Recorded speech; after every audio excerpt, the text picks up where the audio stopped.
Welcome to the Qualified Tutor podcast. I'm your host, Ludo Miller, and I'll be interviewing tutors and thought leaders from across the tutoring landscape to inspire, inform, and motivate you to become the best tutor you can be. The Qualified Tutor community is a safe and supportive space for tutors who love to learn and grow. We offer training, resources, ideas, and a chance to connect with like-minded tutors. If you'd like to continue the conversation, join our Qualified Tutor community at www.qualifiedtutorcommunity.org or find it in the show notes.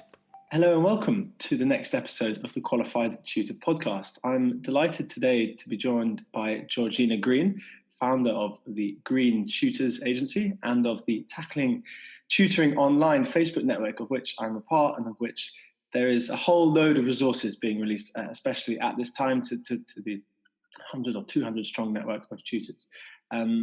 Welcome, Georgina, today. Thank you so much for joining us. Thank you very much. So I thought, today would be a really great conversation to have regarding some of the key aspects of tutoring looking ahead into this summer, looking at kind of with regard to the National Tutoring Programme, having that in our mind, but also using the online environment that tutoring has now created to see what benefits that can bring to students and also to tutors, making sure that we look out for both strands. So how have you been kind of mediating the past few months with regard to online tutoring, Georgina? So from my own perspective, we did already do a fair amount of work online, and having a significant amount of experience in working in industry, working across the internet is not really a new thing for me. We have departments in other countries that we work with, but as soon as we went into lockdown, I started reaching out to some teacher friends that I knew about how things were going for them since the school closed, and I hadn't quite appreciated how big of a jump it was for them to have to go entirely online. I appreciate it would be a bit of a shock to the system to not be able to see their students in class, but they genuinely had no experience with. I think you don't appreciate how much you've had to learn to get to where you are once you've done it. So it was a big jump for them. What do you think the biggest jump has been? What was it that tested them so much early on from moving that syllabus online or moving that delivery online? We all kind of fed back with different things. I suppose there's stuff that is going to be different for teachers than for myself as a tutor. So I would introduce them to the online platforms that I use to talk to my students. And then they introduced their safeguarding restrictions that they can't actually have video calls with their students, a lot of them. So that kind of throws out everything that I was doing with my students. They can't actually see the person that they're talking to. And then once you do, how do you engage the student? And once you've set up some resources for them and you've recorded this lovely lesson for them, how do you actually engage them in doing that when they're in the class? How do you actually get feedback from them about whether they've understood what you've said? How do you get work back from them that you can't see their books for? There was a lot of obstacles for them. You learn fast, don't you? Yeah. I think there's research out recently that showed that the online tutoring can really make great gains in terms of catching up quicker than face-to-face tutoring. Or obviously have to see maybe perhaps more results on that, or to see perhaps further down the line what the effect of this online environment will be. But what do you see as really the key benefits of the online environment of tutoring a student, on a laptop with a virtual whiteboard?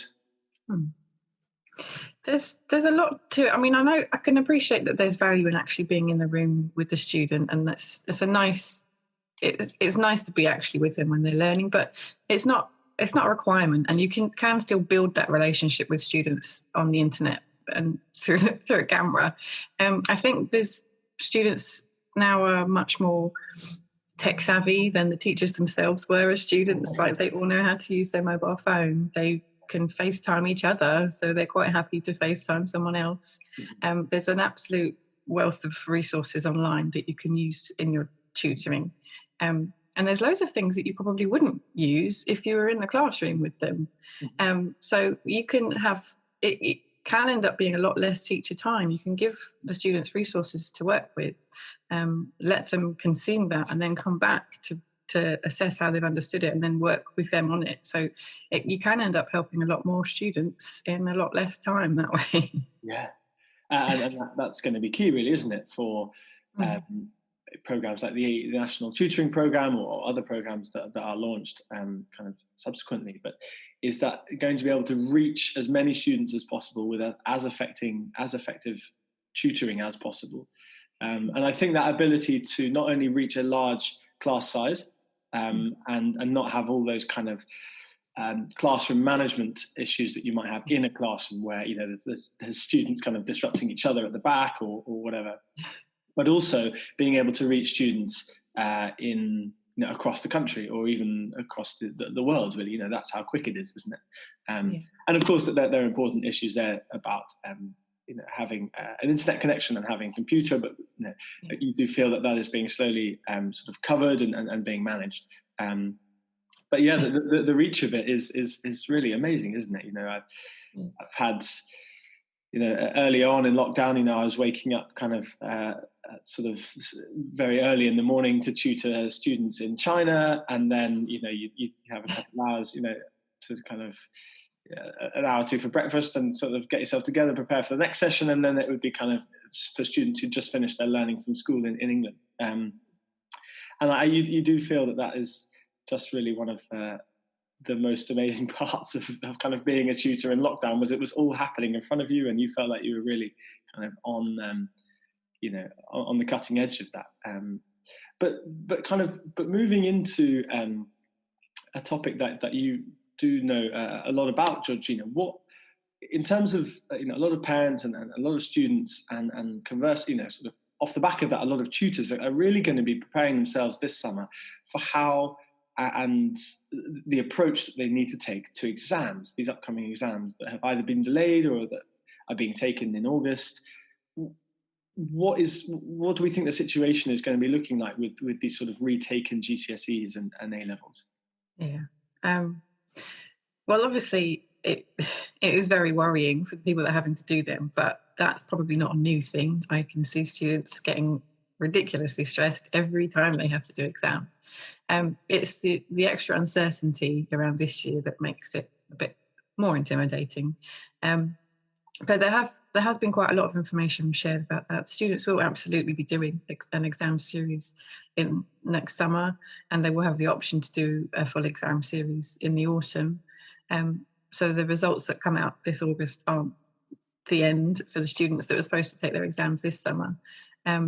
There's a lot of things being put into the curriculum and the exam schedule to make things easier for students. They're looking at moving the start back a couple of weeks, taking out some of the topics in the curriculum, removing some of the practical elements to reduce the teaching time. And there's going to be, I think there's going to be some impact from the time that we have spent working online that has produced this massive load of extra resources and greater access for students working in that way, that they'll have more potential to catch up working at home. And I think it really is going to be the students that develop those independent working skills that get the biggest benefit out of this year. Yeah. It's hard to do. It's not anything that comes easily, so it does take practice. Yeah. Develop your independent working skills. Absolutely. It's a particularly easy piece of advice to follow, but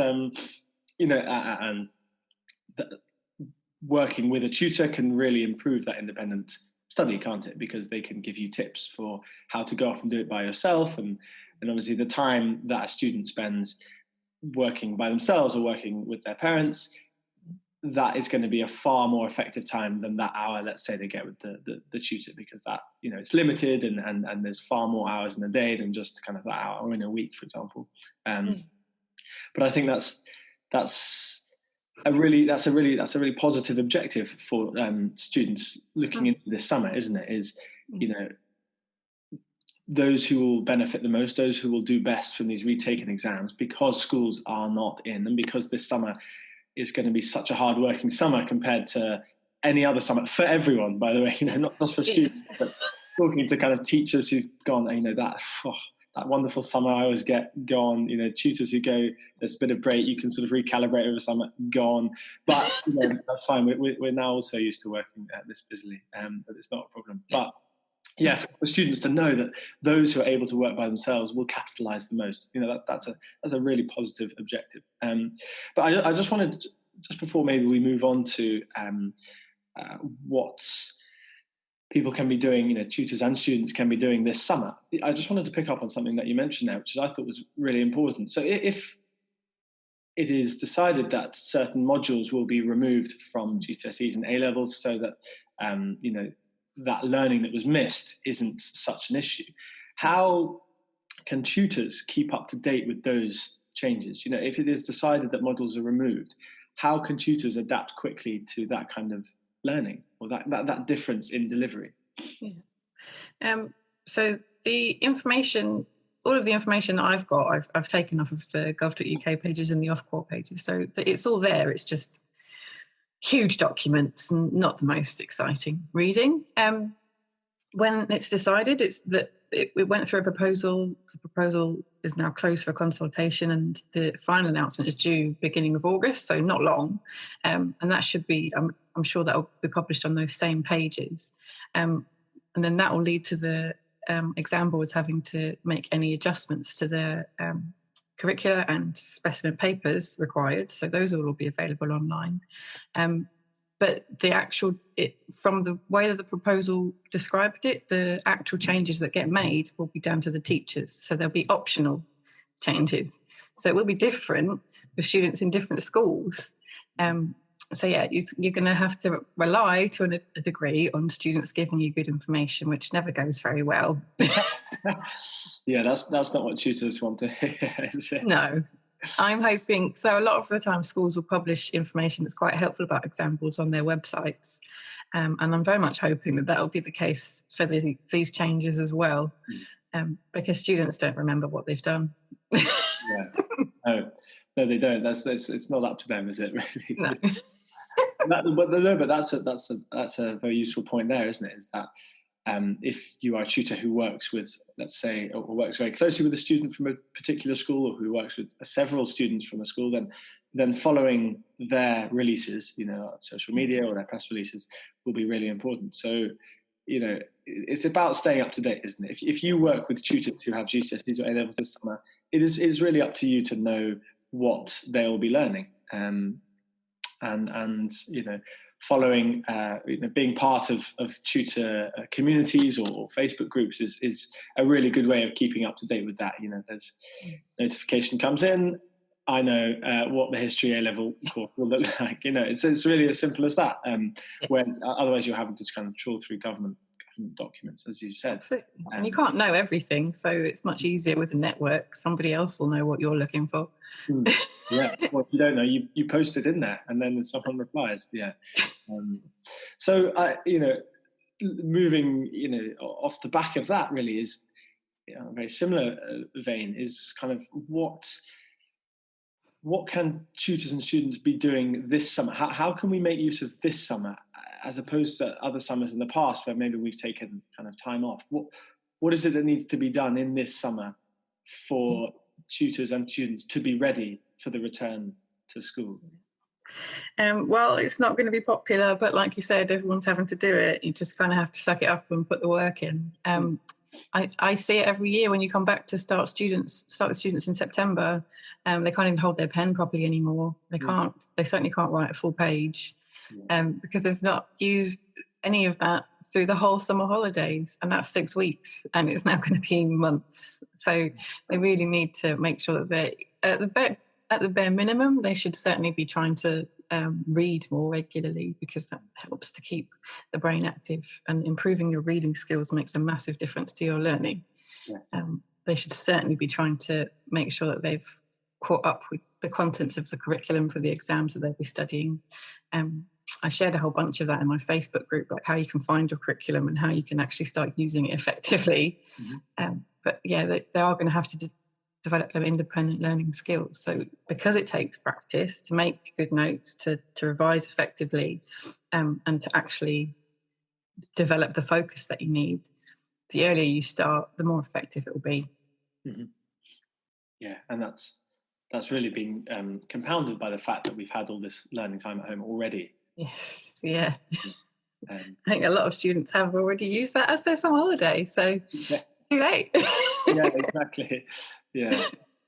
For some, it's a double summer holiday, isn't it? You know, if you're able to work well at home. Yeah, you've got to look at the upsides, don't you? That's that's a really important thing to know as well, isn't it? Is that if you are in the routine, and if you are able to if you've been using the last 3 months as best you can, then you've got to look at this summer as actually a time when you can get ahead of what you might have been before. In the normal summer, no one can ever say how hard they would have worked, but this could be a time when students can actually not catch up, which is the language that the government seems to be using a lot, and which especially Julia and I at QT believe is perhaps not the best language to be using. Why not look at this as a time when students can actually make the most of there not being a whole lot to do, not being able to go away, or not being able to do other normal activities, but actually a time when students can get ahead and go back to school this autumn further ahead than they would have been. And programs like the NTP will seek to do that. And the obviously the aim of the NTP would be that come 6, 7, 8 months time, students are actually ahead of where they would have been, and not only ahead, but the other factors of tutoring, like being a more independent learner, or falling back in love with a subject because you've had the time to go over it, and it's not just been covered and then moved on. But I would say, in terms for those tutors of ours who are listening, you're very well placed to comment on tips. Being the founder of an agency, but also running such a sort of a vibrant Facebook community. What do you think your top 3 tips are for tutors at this in this time? Yeah. So they're actually at a massive advantage over school teachers, and I've felt a little bit obliged to help them out with that so far. At the moment, I think school teachers are probably breathing a massive sigh of relief that this is the last week of the school term, and things might ease off a little bit for them. But then it's a good opportunity for the tutors to step up and then help support students that are looking to get more engaged in their learning through the summer. To keep up to date with the announcements as they come out. All of this is going to happen through the summer. All of this information from Ofqual, the plans for the National Tutoring Programme, when the results come out in August for the first round of non-exam grading, all of this is happening before September. So it's a lot to keep up with, and it really is going to make a big difference to the way that the next school year looks. So keep up with all of this stuff. I'm not really turning this into a top 3 tips. I think that was too. Let's make that a top 3 tip. Okay, so tip number 1 is to replace teachers. Good. Yes. Yeah. Give them a break. Let teachers off for a bit. They've done sterling work. And keep up with all the changes that are coming out over the summer, so that you know what to expect when you go back in September. And then one thing that doesn't really get mentioned as much, I think, is to help your students figure out how they can get a balance, because it is still the summer and they are still going to have a stressful year. So remember to include some comments about well-being and mental health in there, and not just keep studying lots. It is going to be tough for them. It's always tough for them. I think it's going to be a bit worse next year. Yeah, it's going to be so long since they've been in a classroom, isn't it? They were even scared about having to go back to school and see that many people again when they've been at home for so long. Yeah, that's a really important one. One that we touched on actually in the 4th workshop of our qualification for tutors, and that just displaying that really is a key part of working one-to-one with a student, with a child, is understanding, or being the one who's able to mediate that mental health and that well-being, being another support structure for them, isn't it? Yeah. Now, I don't want to push you for a third one if there's only two there, Georgina, but is there a top three that you can fill out? That was my three. That was the third. So besides keeping up with everything. Sorry, that was second. Remember to tell them to look after themselves. Yeah. Okay, maybe one of my top tips should be actually just to listen a bit. But okay, so that's a very good kind of 3 points summing up some of the stuff that we've already said, but also adding in that really important point about making them aware that it can be a tough time for them, and going further than that, showing that you are there to support them even after they've gone back to school if you continue as a tutor for them. I think we'll see that probably a bit more. I know clients of mine have been asking about that, about how often you may just have a tutor for the summer and then you go back to school, but actually this environment is all a bit different, and that tutors are being, well, there may be a situation where tutors are kept on even after the start of school, just to sort of manage that going back to school period, and they could being there in the evenings for when, one evening a week for when the student comes back from school and is able just to sort of unload any of those kind of issues they have with that return to school and the return to work, there's a return to sort of, physically handed out homework and all that kind of thing. But really a lot of really important points in there for tutors and for students, and also for parents listening, about what they can do over this summer, because that's really the most important part, is that students are able to kind of work by themselves or with their parents, i.e. not having to sort of hire a tutor necessarily for the whole summer, and being able to catch up again, or being able to really make use of this summer to go back to school the most well prepared they can be.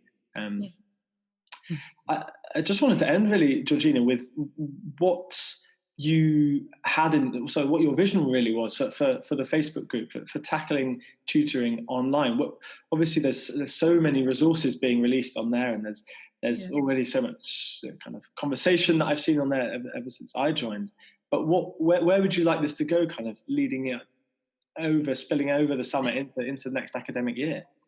It really kind of evolved by itself, which is really great. I'm enjoying it. It started purely for the school teachers, because I kind of realised how much of deep water they'd been dropped into. They didn't really know their way around, and it was a steep learning curve for them. So because I felt like I'd already gone a fair way through that learning curve, I started sharing things that I thought would be beneficial, and just inviting a load of school teachers to come and join. I started doing some like demos and things for them. And loads of tutors started wanting to join. I was like, why do you want to be here? Surely this isn't interesting for you. And then realised actually not all of the tutors know how to work online. So it's kind of evolved to add more stuff that's relevant to tutors, because obviously that's my experience. And then I'm really loving the fact that now everyone's getting involved and sharing things in there. It's just become a really interesting conversation. I'm learning a lot myself. So I'm hoping that it is going to continue going, obviously through the next year, when it's going to be very unusual, but I'd like to see it grow, and we can all kind of help support each other and teach each other things in there. Yeah, I think the profession of tutoring is realising that actually it has been very isolated up till now, and that actually support structures exist in every other profession, and they should exist even more so perhaps in tutoring, where it is about sharing those resources and those little tips that help just to keep the child engaged, or whatever it happens to be. I'm really loving the fact that it's kind of, and this year as well, within that group, it's connecting teachers and tutors who ordinarily kind of had this image of being opposed and doing opposite things. We are working towards the same thing, and this all of these things being announced with the National Tutoring Programme, where tutors are working inside of schools with teachers, and the support that's happening to kind of keep teachers, bring them online. All of these things are kind of killing that image, and I'm very happy about that. And you're all for that, yeah. So am I. So are we. I think it's amazing. And it could have been that tutoring, having gone wholly online, could have become even more of an isolated. But it seems actually that people being connected online more meant that they were able to sort of, these sort of communities and groups popped up more and more in response to that, which is really, that's amazing to see. Well, yeah. So if you would like to join a network such as this, see, Georgina runs the amazing Tackling Tutoring Online Facebook group. If you'd like to learn more about kind of leveling up your tutoring or receiving CPD in tutoring, perhaps in preparation for the next academic year, then do find out more about qualified tutors qualification for tutors at www.qualifiedtutorcommunity.org. I think that there's a wealth of options now for tutors, and with the recent announcement, I think it was yesterday, wasn't it, about how applications will open in August for tutors to become academic mentors through the NTP program, through Teach First. That's a real sign that there are, concrete changes happening. That there's systems being put into place for tutors like you and I to become part of the National Tutoring Programme, and really to throw tutoring into the main national sphere. So yeah, thank you very much, Georgina, for joining us. We're on about 3 different groups now, chatting to each other anyway. So that it's amazing to see that tutors kind of all just cross-pollinating across all these different channels. But yeah, so much more to hear from you, Georgina, and thank you for providing our listeners with such a wealth of resources and kind of advice. Thank you. Very good. Okay, well, we will see you all next time. Thank you all. Goodbye.